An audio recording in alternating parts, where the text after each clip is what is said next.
plays and not pay attention to all the discussion around you? Yeah, again, it goes back to the experience. When guys been playing for a while, it's a lot of fifth-year guys, sixth-year guys, seven-year guys even.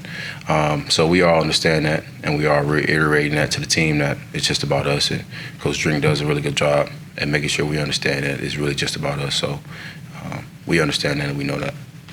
When you look back at the game as a linebacker, what do you think kind of the challenge was with stopping the run and maybe what didn't work? I think it was just, how can I say this? A lot of guys, I feel like trying to make a play instead of just, including myself, instead of just doing our assignment and doing our job and playing within the defense.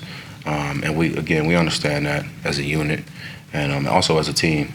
And we look to do better this week and improve on that and just trust in the defense. Corey, how hard is it to kind of stay gap disciplined when things aren't going your way? You guys do want to make those plays to get back in the game. Right.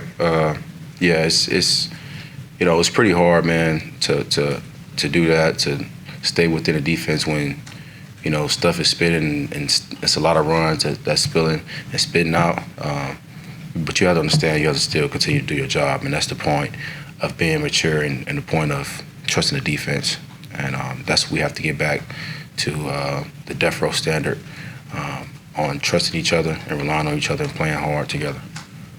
It seemed like the quarterback was getting quite a little bit of time when he dropped back to pass as well. What was making it difficult to generate pressure back then? Again, I feel like the timing of the blitzes, we just weren't doing exactly what we were coached to do based on the calls that we were getting. And I think that affected his timing as far as him having a lot of time. Guys still being on double teams when a guy's supposed to be shooting the gap and that guy supposed to be off the double team, and it doesn't make sense. So stuff like that. And, credits to those guys. They're a very good football team. And, yeah. You guys had been tested and faced some adversity the 2 weeks before and managed to respond and answer. What was different on Saturday? I think it's, none against the teams that we've played, but it was just a better football team, and those teams were really good. But I think it goes back to it's just about us. And we have to focus on understanding we have to push through that adversity, even though things are tough at the time. Because like you said, we responded in the past, and we just have to understand that. Coach just talked about how he thinks UMass is better than their record indicates. What have you seen from them offensively that you think are the keys to the game for the defensive side of the game? Yeah, man, they have a really good quarterback. He transferred from Clemson, I believe. Good arm talent, good player.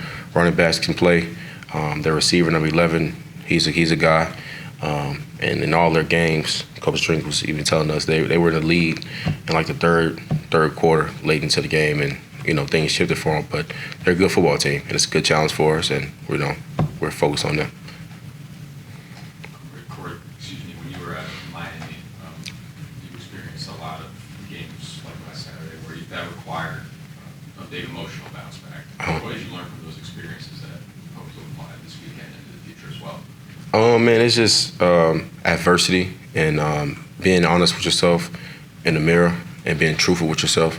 And that's something I had to do after the game, and because there was a couple plays I left on the field, a lot of plays I left on the field I could have made, and I had to really be honest with myself and tell myself I just have to continue to do my job, because that was just extremely selfish on my part to try to make a play where my guys were trusting me to be here. You see what I'm saying? So it just comes to being honest with yourself. It's just like real life scenarios when you're going through something and something's not going your way. You have to be honest with yourself and see what you could do better. And that's just what we have to do as a team. When you're talking with your teammates this week and you're having those discussions, you as a veteran guy, how do you keep that conversation on improvements and avoid it being misinterpreted as finger pointing or that kind of stuff? You're talking about improvements. Well, it's easy to have those conversations with these guys because they already are having them on their own.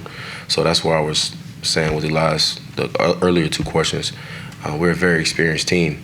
So, you got like Theo and Tristan and Mookie already talking about improving, and I'm just adding on to what they're saying, So it's already easy enough said than done, if that makes sense. Yeah. Anything else for Corey? Thank you, guys. Thanks, Corey.